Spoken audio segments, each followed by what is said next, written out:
Selamat pagi, salam sejahtera. Isu hangat pagi ini, Mahathir pernah nak pecat Yeo Bee Yin, dakwa Cintong. Berita sepenuhnya. Pada awal Januari tahun lalu, ahli Parlimen Simpang Renggam, Mazli Malik meletakkan jawatannya sebagai Menteri Pendidikan. Walaupun begitu, ia dilihat sebagai langkah yang diarah oleh Perdana Menteri ketika itu Dr. Mahathir Mohamad. Bagaimanapun, nampaknya bukan Mazli saja menteri yang ingin digantikan oleh ahli Parlimen Langkawi itu. Jika melihat pada kandungan buku baru tulisan pengarah pendidikan politik DAP Liu Cintong berjudul Lim Kit Siang Patriot Leader and Fighter. Buku karya bekas timbalan Menteri Pertahanan itu dihasilkan sebagai naskah biografi veteran DAP Lim Kit Siang, namun ia turut menawarkan beberapa maklumat dalaman mengenai Kerajaan Pakatan Harapan PH yang bertahan selama 22 bulan.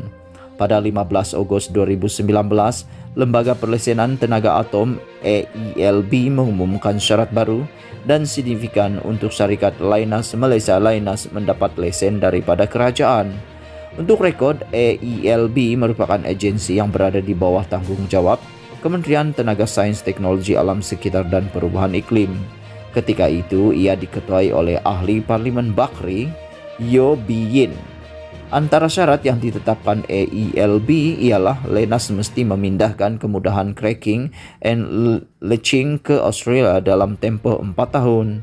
Ia adalah proses sama yang menyebabkan penumpukan sisa radioaktif di kilang pemprosesan nadir bumi Lynas di Gebang, Kuantan. Lynas juga dikehendaki membatalkan rancangan mereka untuk mengkomersilkan sisa buangan mereka yang didakwa memiliki kadar radiasi rendah sebagai baja yang dikenali sebagai kondi soil. Hasrat Mahathir berjaya dibatalkan. Selain itu, AELB mensyaratkan Lynas membina kemudahan deposit kekal PDF untuk menyimpan sisa yang sudah dihasilkan sejak tahun 2012 dan berterusan sehingga 2023, yaitu apabila kemudahan proses cracking and leaching mereka dipindahkan ke Australia. Pengumuman itu dibuat pada Kamis 15 Ogos 2019. Apabila mesyuarat kabinet berlangsung pada Rabu minggu berikutnya, kata Leo, Mahathir bercadang untuk membuat sedikit rombakan dengan menggantikan Yeo. Berita itu terbocor dan kami cemas, kata Leo. Tambah anggota Dewan Negara itu lagi, dia kemudian mendapatkan maklumat mengenai apa yang berlaku daripada Menteri Keuangan ketika itu, Lim Guan Eng. Katanya Lim memberitahu Mahathir mahu melantik orang lain menggantikan Yeo kerana ketegasannya berhubung isu Lynas dan isu-isu lain berkaitan alam sekitar. Bagaimanapun, katanya pemimpin PH berjaya menghalang Mahathir daripada melaksanakan rombakan kabinet itu dan Yeo kekal menjadi menteri berkenan. Liu juga tidak menjelaskan secara khusus apa yang membuat Mahathir kecewa dengan tindakan Yeo. Malaysia kini masih menunggu reaksi daripada pejabat Yeo berhubung dakwaan berkenan.